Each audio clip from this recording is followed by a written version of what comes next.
Ya pemirsa, kita beralih ke informasi lain. Pasti setiap wanita ingin tampil prima dan cantik, tapi waspada karena baru-baru ini temukan kosmetik palsu yang marak beredar di tengah masyarakat. Untuk membahas lengkapnya sudah ada rekan saya yang cantik juga, Kenia Gusnani. Silakan Kenia. Ya Michael, betul sekali. Wanita mana yang tidak mau tampil cantik ya pemirsa. Nah untuk itu biasanya kaum hawa membutuhkan make up dan berbagai krim perawatan kecantikan. Tapi waspada, karena kini banyak sekali beredar berbagai kosmetik palsu yang dikemas dengan menggunakan merek-merek ternama.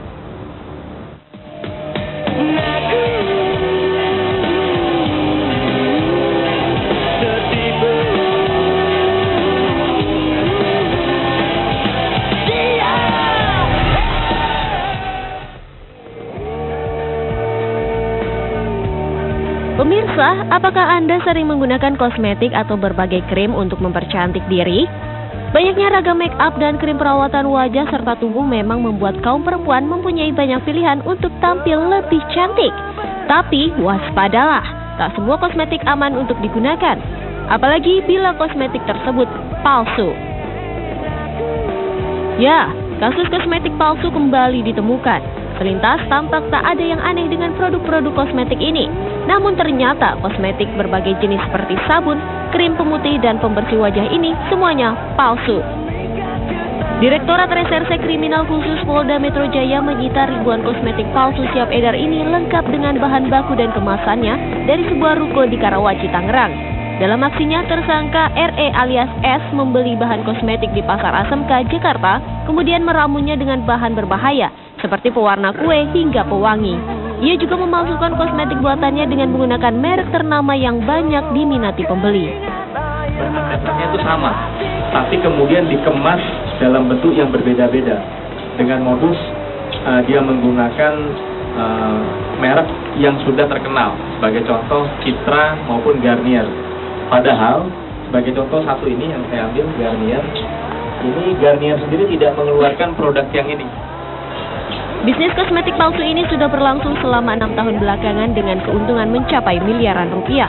Dalam setahun tersangka bisa meraup keuntungan sekitar 200 juta rupiah.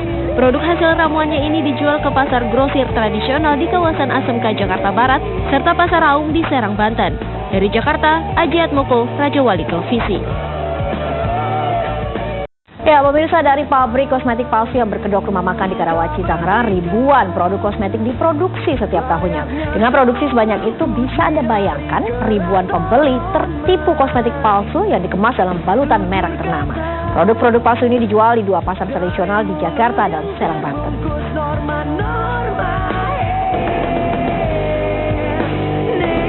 Ruko nomor 26 Palais de Europe yang berada di kawasan Karawaci inilah yang menjadi tempat pembuatan kosmetik palsu selama 6 tahun terakhir. Dari luar sama sekali tidak tampak aktivitas produksi pembuatan kosmetik palsu. Bahkan ruko ini menutupi produksi bisnis haram yang ada di dalamnya dengan menjajakan makanan di bagian depan ruko. Ternyata, keberadaan rumah makan ini hanyalah kamuflase dari adanya pabrik kosmetik palsu beromset 200 juta rupiah per tahun. Kalau nggak tahu kalau memang dia produksi kosmetik ilegal, saya kurang. Oh, sampai sekarang masih restoran kan ya? Masih restoran. Tapi yang pas penggerebekan di situ? Penggerebekan di situ sih, lagi itu bawa mobil itu. Saya tanya ada yang tahunya kan mau usahanya kan cuma restoran. Restoran ya? Nggak tahunya kan di belakang itu kamuflase doang, atau kalau kosmetik ya paham juga. Dari ruko Karawaci tersebut, ribuan produk kosmetik palsu diedarkan ke 2 pasar tradisional, yaitu Pasar Asmk Jakarta Barat dan Pasar Raung Serang, Banten. Tim Raja Wali TV pun mendatangi Pasar Asmk Jakarta Barat untuk menelaah peredaran kosmetik palsu di tempat ini. Penjual kosmetik di sini menjual kosmetik dengan cara grosiran. Pembeli bisa membeli minimal 3 pieces barang. Berbagai merek kosmetik baik yang biasa kita lihat dalam iklan televisi maupun tidak dijual bebas di pasar ini. Berbagai kosmetik merek terkenal dijual dengan harga sangat murah. Bila produk kosmetik ternama asli mencapai puluhan ribu rupiah, maka di Pasar Asmk merek yang sama hanya dijual 5.000 rupiah hingga 10.000 rupiah saja.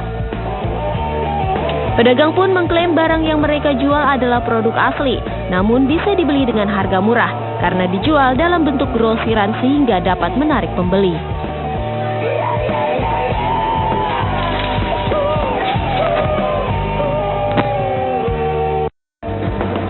ini sudah ada produk yang kami beli dari Pasar SMK yang bisa dikategorikan palsu, dan juga produk asli yang kami beli di pasar, maksud kami tempat perbelanjaan ternama ya. Namun agak susah membedakannya karena memang kemasannya sama persis. Dan untuk mengetahui bagaimana kita sebagai konsumen agar tidak tertipu, kami sudah tersambung dengan Kepala BBPOM Jakarta, Ibu Dewi Prawitasari. Selamat siang, Ibu Dewi. Selamat siang. Ya, Ibu Dewi, dengan semakin banyaknya produk kosmetik palsu yang beredar di pasaran, bagaimana agar konsumen ini tidak tertipu, Bu? Karena kalau secara lihat kemasan luarnya mirip sekali begitu, Bu. Iya, jadi ada 5 langkah cerdas ya untuk memilih kosmetik. Jadi kita harus berhati-hati di dalam memilih maupun menggunakan kosmetik yang baik ya bagi kulit kita. Pemakaian yang salah itu dapat menyebabkan iritasi, kemudian jerawat sampai kerusakan permanen pada wajah. Jadi yang harus kita perhatikan, kita punya singkatan KLIKK.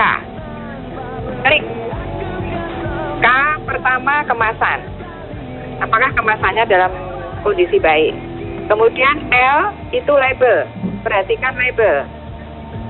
Yang ketiga, izin edar berupa notifikasi dari Badan POM. Itu ada NA ya, POM NA, berarti produk kosmetik itu diproduksi oleh negara-negara di Asia. Ya, 11 digit. Kemudian K yang berikutnya kegunaan dan cara penggunaan. Kemudian yang terakhir kadaluarsa. Baik, terima kasih Ibu Dewi atas informasinya ini, bagaimana kita membedakan produk kosmetik yang palsu dan asli. Namun pemirsa, memang sekali lagi kita sebagai konsumen harus lebih cermat ya. Kalau tadi Bu Dewi bilang dilihat dari kemasannya, ini juga bisa dilihat dari isi di dalam krimnya. Kita harus curiga apabila memang isinya berbeda dan mengeluarkan bau yang memang lebih